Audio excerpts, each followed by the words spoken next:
Nosso mundo está cheio de mistérios e enigmas. O perigo, às vezes, pode estar muito mais próximo do que pensamos. A história de hoje contará como até os eventos mais comuns podem se transformar em um verdadeiro pesadelo para alguém. Às vezes, é difícil julgar uma pessoa sem conhecer seu passado. Até mesmo um pastor de igreja pode esconder segredos tão obscuros que é melhor nem saber. Aliás, se você não souber, poderá se tornar sua próxima vítima. Rebecca Gay nasceu em 26 de março de 1988. Ela cresceu com seus 3 irmãos e irmãs em Midlands. Ela terminou a escola em 2007 e, alguns anos depois de receber seu diploma, deu à luz um menino chamado Conway. Nesse período, a protagonista da história estava em um relacionamento, mas algum tempo depois decidiu se separar do pai biológico da criança. Apesar disso, ambos os pais mantinham contato com ele e trabalhavam arduamente para serem bons pai e mãe. Rebecca tinha um caráter forte e determinado. Ela trabalhava duro para garantir que seu filho tivesse tudo o que precisava.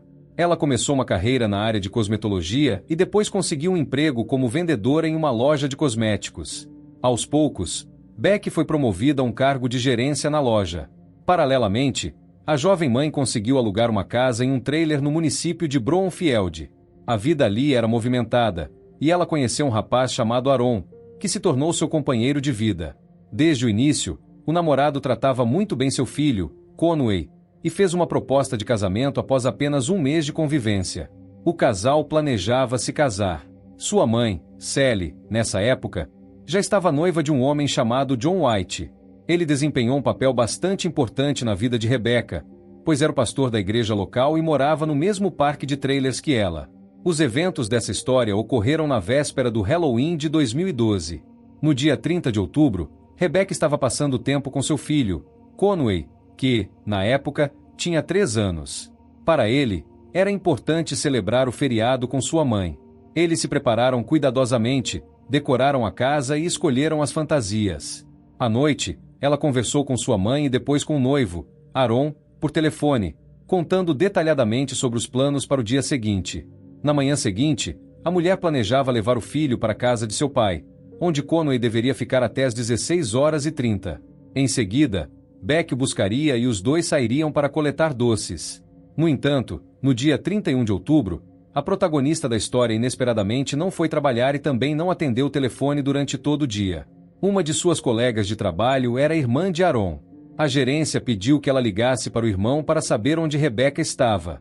Infelizmente, ele também não sabia o paradeiro de sua noiva. No fim, a gerência da loja sugeriu que a irmã de Aaron fosse com ele até o parque de trailers para verificar se estava tudo bem com Rebecca. Lá, os jovens viram a casa decorada, mas o carro não estava na entrada. Eles bateram na porta, mas ninguém respondeu. Eles caminharam pela propriedade algumas vezes, mas sem sucesso. Quando a colega de Rebecca já estava prestes a sair, ela notou um carro a algumas centenas de metros de distância, que parecia ser o carro de Rebecca. Para a amiga de Rebecca, isso parecia estranho, pois não havia razão para o carro estar estacionado ali. Perto dali havia um bar, então, talvez Rebecca tivesse decidido tomar uma bebida na véspera do Halloween. No entanto, isso não correspondia ao comportamento dela. O carro estava estacionado de uma maneira que parecia ter sido deixado lá intencionalmente, como se para não chamar atenção na floresta ao redor. Aaron e sua irmã entraram no bar. O barman informou que a protagonista da história não havia ido lá naquela noite. Então, Aaron decidiu procurar o proprietário da casa que sua noiva havia alugado. Ele pediu ao dono para usar a chave e entrar para verificar se estava tudo em ordem. Era estranho que a jovem mãe simplesmente desaparecesse e não atendesse o telefone, apesar de estar com boa saúde. Seus familiares suspeitavam que algo ruim poderia ter acontecido com Beck. Talvez ela tivesse passado mal e desmaiado, necessitando de ajuda urgente. O dono da casa chegou e abriu a porta. Dentro, não encontraram nada suspeito, exceto a bolsa de Rebecca, que ela sempre levava consigo. Tudo parecia ainda mais estranho e preocupante, então decidiram entrar em contato com a polícia e relatar o desaparecimento. Desde o início, os policiais não demonstraram muito entusiasmo para investigar o desaparecimento da mulher. Eles achavam que ela já era adulta e não precisava prestar contas a ninguém. Talvez ela tivesse ido a uma festa ou visitado uma amiga e estivesse passando o tempo lá. Decidiram esperar até as 16h30 daquele mesmo dia, quando Rebecca deveria buscar Conway na casa de seu pai biológico. Quando ela não apareceu na hora marcada, a tensão aumentou ao máximo, e os policiais finalmente decidiram agir. Primeiro, decidiram examinar o carro e a casa da protagonista da história. Ao inspecionar a residência, os policiais notaram uma área do tapete que estava manchada, com uma marca avermelhada ligeiramente mais clara que o restante da superfície. Geralmente, essas marcas aparecem após tentativas de remover algum tipo de mancha, provavelmente sangue. Além disso, havia sinais de que uma luta havia ocorrido na casa, mas a porta de entrada não havia sido arrombada. Ao inspecionar o carro, os policiais imediatamente perceberam que a última pessoa a dirigi-lo provavelmente não era Rebecca. Ela era uma mulher pequena, mas o assento do motorista estava ajustado para uma pessoa bem maior. Considerando as evidências encontradas, os detetives decidiram tratar o caso como um crime, provavelmente um sequestro. Mas por que não havia sinais de arrombamento? Era provável que a desaparecida conhecesse seu sequestrador. Os investigadores começaram a examinar mais de perto o círculo social de Rebecca. Em seu círculo mais próximo, não havia pessoas potencialmente perigosas. Ela era sempre uma pessoa muito bondosa e iluminada. Nunca esteve envolvida em nenhum episódio criminal e evitava qualquer contato com pessoas perigosas. Entre seus amigos e familiares, não havia ninguém que pudesse machucá-la. Os detetives acreditavam que ela poderia ter sido vítima de um psicopata aleatório, então verificaram todos os ex-criminosos locais listados no banco de dados, especialmente aqueles inclinados a ataques de natureza sexual. Mas essa investigação também foi infrutífera, e ninguém suspeito foi encontrado. O filho da desaparecida, Conway, contou que conversou com a mãe na noite anterior. No entanto, ela não ligou para ele no dia do Halloween, quando pretendia buscá-lo para celebrar o feriado juntos. Os detetives verificaram o celular de Rebecca e descobriram que ela recebeu mensagens até a manhã do Halloween. Mas uma mensagem enviada por volta das 6h30 da manhã não chegou ao destinatário, o que indicava que seu celular foi desligado nesse horário. As primeiras pessoas com quem os investigadores quiseram falar foram o pai biológico de Conway e o namorado de Rebecca, Aaron. Como em muitos casos, os parceiros, sejam ex ou atuais, podem estar envolvidos. Aaron tinha um álibi confiável e, após conversar com ele, foi descartado como suspeito. O pai de Conway também não parecia suspeito. Ele falava bem de sua ex, apesar da separação, que, aparentemente, ocorreu de forma amigável. Nenhum dos dois guardava rancor ou ressentimento. Os pais de Conway mantinham uma relação cordial pelo bem da criança. O pai do menino também contou que a manhã em que Rebecca desapareceu não foi diferente de uma manhã comum. Normalmente, nesse período, o noivo de sua mãe, John White, que ajudava Rebecca com a criança, levava Conway até a casa dela. Ele deixava o menino por volta das 8h30, acenava e ia embora. Dessa vez, não foi diferente. O pastor levou a criança e saiu. Os detetives decidiram falar com John, na esperança de que ele tivesse notado algo incomum. Ele era o pastor da igreja local, um homem respeitável por todos. Desde o início, o homem se envolveu prontamente na investigação e descreveu detalhadamente aquela manhã, em que Rebecca supostamente desapareceu.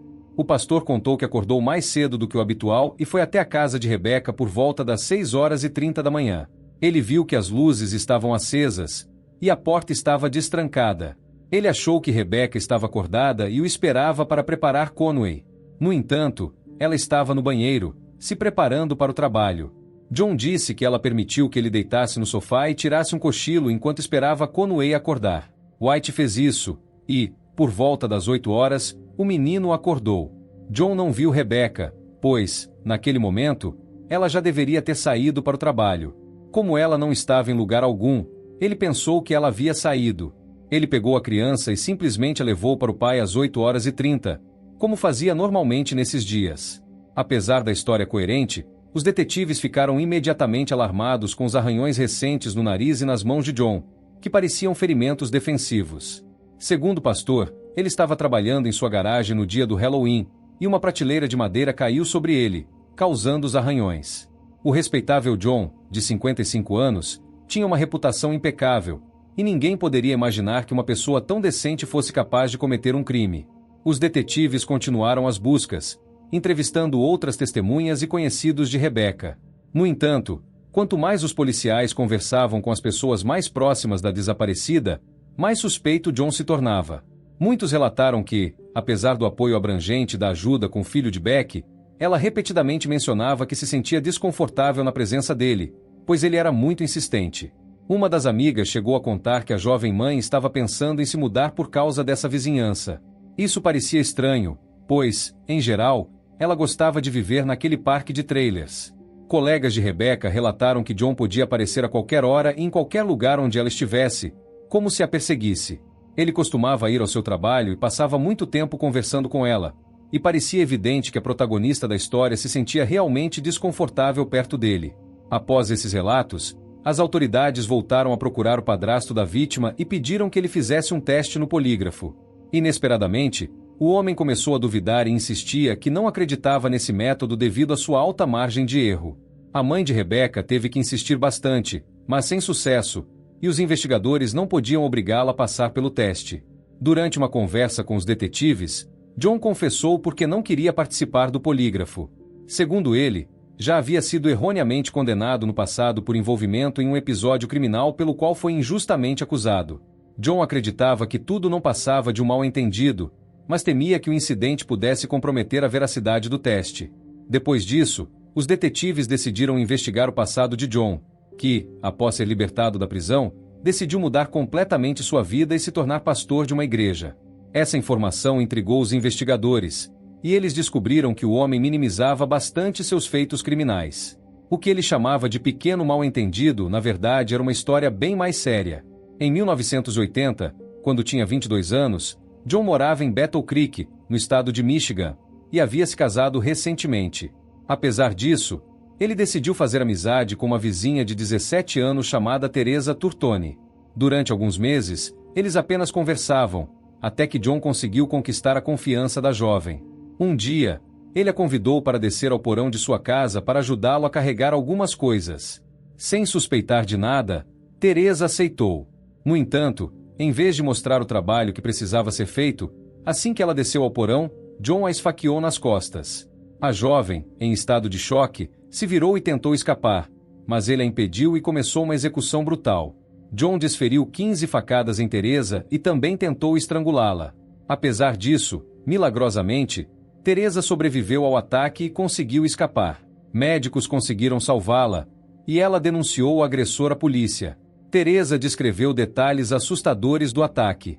O mais aterrorizante para ela foram os olhos de John e o fato de que ele molhou os dedos no sangue dela e desenhou um sorriso ensanguentado no próprio rosto.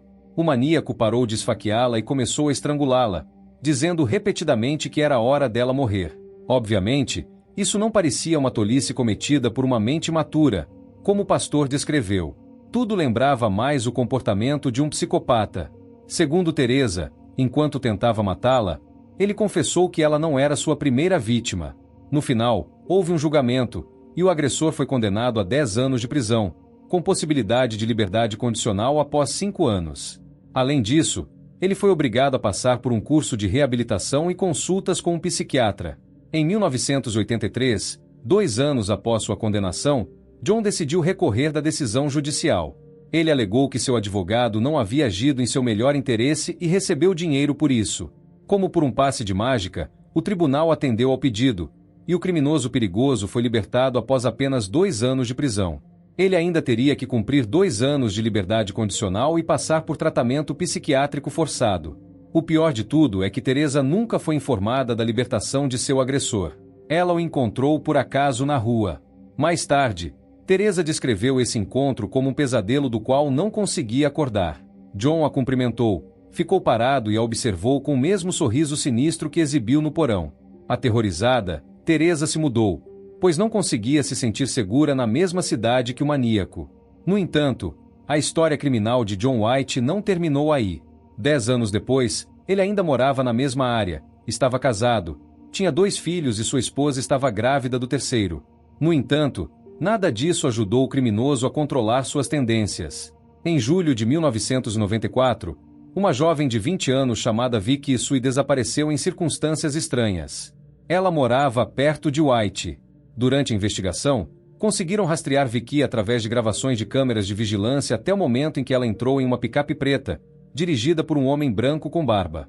Segundo os detetives, o motorista se parecia com John White, e seu veículo coincidia com o que foi capturado pelas câmeras. Infelizmente, as placas não puderam ser identificadas. Quando John foi interrogado e confrontado com a gravação, ele confessou que tinha um caso com Vicky. Segundo ele realmente a pegou naquele dia no estacionamento para que pudessem se divertir em segredo de sua esposa. Porém, após algumas horas, ele a deixou de volta no supermercado local e não sabia mais sobre seu paradeiro. Ainda assim, os policiais suspeitavam que John estava mentindo. Infelizmente, não havia câmeras no local onde ele disse que deixou Vicky, o que impedia a confirmação dessas suspeitas. Segundo sua esposa, John sofria de esquizofrenia e, quando fazia algo, às vezes parecia estar observando a si mesmo de fora. Alguns dias após esse interrogatório, John tentou cometer suicídio, o que só aumentou as suspeitas das autoridades de que ele poderia estar sentindo culpa pelo que havia feito. Decidiram, então, confiscar seu carro para uma perícia forense. Infelizmente, na época, os testes de DNA estavam apenas começando a ser utilizados e ainda não eram amplamente usados na criminologia. Portanto, a polícia tinha poucas opções de metodologias. Usaram o bom e velho luminol, e, quando ele foi pulverizado dentro do carro, vários vestígios de sangue, que claramente haviam sido limpos, foram revelados. Ficou evidente que restavam algumas manchas de sangue grandes, mas todas estavam contaminadas, e não foi possível obter materiais limpos para exames futuros. 6 semanas se passaram desde o desaparecimento de Vicky Sui. Um transeunte, enquanto caminhava a cerca de 2 quilômetros de distância do estacionamento onde John havia pego sua amante, notou rastros de algo sendo arrastado pelo chão.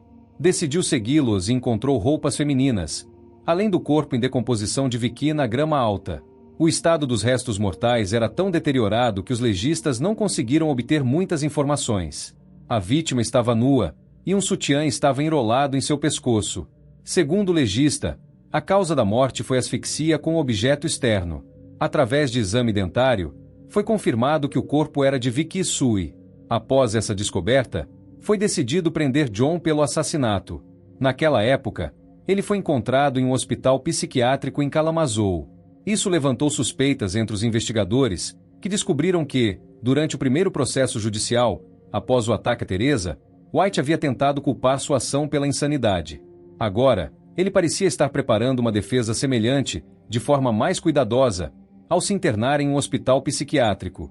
Infelizmente, as autoridades não tinham provas suficientemente fortes para acusá-lo de assassinato. Uma vitória no tribunal era altamente incerta. Inesperadamente, John aproveitou a oportunidade e se declarou culpado de homicídio em 2º grau. Na época, a pena máxima que ele poderia receber pela lei do estado variava de 8 a 15 anos. Mesmo o psiquiatra que trabalhava com John insistia que ele precisava ser completamente isolado da sociedade, pois representava uma ameaça séria para todos ao seu redor. Segundo os especialistas, havia indícios claros de que ele deveria ser considerado legalmente insano. Ele deveria ter sido internado em uma instituição psiquiátrica por tempo indeterminado. Em conversas com o psiquiatra, ele confessou que realmente queria matar Vicky e que fantasiava sobre isso há muito tempo. Ele frequentemente falava sobre seu desejo de matar seu advogado e sobre fantasias perturbadoras relacionadas à necrofilia. Por causa de tudo isso, White foi preso por homicídio. Após 12 anos, em 2007, John foi libertado, e descobriu-se que ninguém o estava monitorando. White nem sequer foi incluído na lista de criminosos propensos a crimes sexuais, o que parecia ainda mais alarmante considerando que até seu próprio filho acreditava que seu pai tinha sérios problemas mentais e precisava de ajuda especializada. Enquanto estava preso, John envolveu-se profundamente com a religião e, durante seu tempo na prisão, obteve credenciais pastorais, que exerceu durante todo o período. Após ser libertado, ele decidiu deixar o passado para trás, mudou-se e tornou-se pastor de uma igreja. Os detetives ficaram chocados ao perceber que poucas pessoas em seu novo círculo sabiam a verdadeira história de John. Nem mesmo sua esposa Sally ou Rebecca conheciam seu passado. Aqueles que sabiam de seus crimes acreditavam que John havia se redimido e merecia uma nova chance. Em vez de contar aos entes queridos sobre os ataques a Teresa e Vicky, John inventava diferentes histórias que o retratavam como vítima das circunstâncias, em vez de um criminoso capaz de matar por prazer. Sob suspeita no caso do desaparecimento de Rebecca, White falhou no teste do polígrafo e, nesse momento, foram encontrados vestígios de sangue em sua caminhonete, além de um colar que havia sido arrancado, parecendo ter sido arrancado do pescoço da vítima. O objeto foi identificado como uma joia de Rebecca. Apesar das evidências, John continuava insistindo que não sabia o que havia acontecido com Rebecca. Ele só confessou quando a polícia decidiu tentar chegar até ele por meio de Sally, por quem ele claramente tinha sentimentos fortes. As autoridades exploraram essa fraqueza, detalhando para John o processo de decomposição de um corpo humano, enfatizando o sofrimento de Sally e do filho de 3 anos, que havia perdido a mãe. Eles mencionaram que Sally não merecia passar por tudo isso e que John deveria contar o que sabia sobre Rebecca. Depois dessa conversa, ele pediu para ficar sozinho, e a estratégia funcionou. John disse que queria falar com os detetives, mas que precisava fazer uma ligação primeiro, permitir-lhe a chamada, e John ligou para Sally. Ele disse que amava mais do que sua própria vida, mas que, depois do que fez, ela nunca mais iria querer falar com ele. John não deu detalhes sobre o que havia acontecido, mas se desculpou longamente com Sally, desligando o telefone rapidamente sem esperar uma resposta. Provavelmente, ela já havia entendido tudo. Depois da ligação, John conversou com os investigadores e afirmou que queria ser preso para sempre. A seguir, ele confessou detalhadamente o assassinato de Rebecca. John contou aos policiais que, semanas antes do crime, tinha fantasias obsessivas com a filha de sua amada. Ele explicou que essas fantasias vinham de muito antes, mas que nas semanas anteriores ao crime, elas se tornaram insuportáveis. Na noite anterior ao Halloween, ele visitou sites adultos perturbadores, relacionados à necrofilia, e sua mente voltou a pensar em Rebecca. Naquele momento, ele estava bastante bêbado e decidiu visitá-la. John chegou à casa dela por volta das 2 da manhã e encontrou a porta destrancada. Ele entrou e fez barulho acidentalmente, o que fez Rebecca sair para ver o que estava acontecendo. Então, ele a atingiu várias vezes na cabeça com um martelo. Ela só teve tempo de olhar para trás e dizer "eu te conheço" antes de perder a consciência. Em seguida, John apertou uma braçadeira de plástico em torno do pescoço de Rebecca e a colocou em uma cadeira diante dele, observando sua lenta morte. Quando a agonia terminou, ele arrastou o corpo para a cozinha e a despiu. Apesar de suas fantasias necrófilas, John não conseguia se lembrar se havia abusado sexualmente do corpo ou não. Depois de refletir sobre o que tinha feito, o assassino voltou para casa, pegou toalhas e panos para embrulhar o corpo de Rebecca, além de outros materiais para limpar a cena do crime. Ele reuniu os objetos ensanguentados, colocou-os em uma bolsa e jogou no porta-malas de sua caminhonete. Durante esse processo, ele acidentalmente cortou a bolsa, fazendo com que um pouco de sangue vazasse, o que explica a presença de sangue no veículo e o colar quebrado. Com pouco tempo antes que o filho de Rebecca acordasse, John se apressou. Ele destruiu o celular da vítima, para que não recebessem mais mensagens, e espalhou os objetos em diferentes lixeiras pela área do parque de trailers, acreditando que isso confundiria os detetives. Ele também deliberadamente estacionou o carro de Rebecca longe de sua casa para desviar as investigações. Durante todo esse tempo, o filho de 3 anos de Rebecca estava na casa, dormindo, enquanto o corpo de sua mãe estava escondido. Após isso, John escondeu o corpo de Rebecca dentro do sofá, esperou até que o filho acordasse e o levou ao pai. Depois, ele se livrou do corpo de Rebecca, jogando-o em uma ravina próxima. O cadáver de Rebecca foi encontrado exatamente no local indicado, a cerca de 1 quilômetro de sua casa. Havia marcas de estrangulamento em seu pescoço, que foram identificadas como a causa da morte, além de golpes na cabeça, que não foram fatais. A autópsia também revelou hematomas, indicando que Rebecca sofreu abuso sexual, seja enquanto ainda estava viva ou logo após a morte. John continuava insistindo que não se lembrava disso. Aparentemente, até ele entendia subconscientemente o quão horrível foi seu crime, a ponto de não conseguir admitir nem para si mesmo. John White foi formalmente acusado de homicídio premeditado e preso. Quando a notícia se espalhou entre o público, as pessoas ficaram chocadas ao descobrir que um psicopata tão cruel havia vivido entre elas todo esse tempo. Os moradores ficaram indignados porque as autoridades nem sequer o incluíram na lista de criminosos sexuais, nem informaram a comunidade sobre quem ele realmente era, permitindo que ele se tornasse pastor da igreja local. Muitos acreditavam que essa negligência das autoridades foi o que levou à morte de Rebecca. Em março de 2013, John fez um acordo com a promotoria, confessando homicídio de 1º grau em troca de uma sentença de prisão perpétua. Durante todo o processo, ele não demonstrou arrependimento algum. As entrevistas foram conduzidas de forma calma, como se ele estivesse emocionalmente distante e apenas lendo um roteiro. Após o julgamento, John foi condenado a 85 anos de prisão, com a possibilidade de liberdade condicional em 56 anos. Aos 55 anos, John White deveria passar o resto de seus dias na prisão. No entanto, ele não ficou preso por muito tempo. Apenas 4 meses após o início de sua sentença, em 28 de agosto de 2013, John White foi encontrado morto em sua cela. Esta não foi a primeira vez que ele tentou tirar a própria vida, mas desta vez ele conseguiu. A polícia acredita que John White foi responsável por muitos outros crimes que nunca vieram à tona.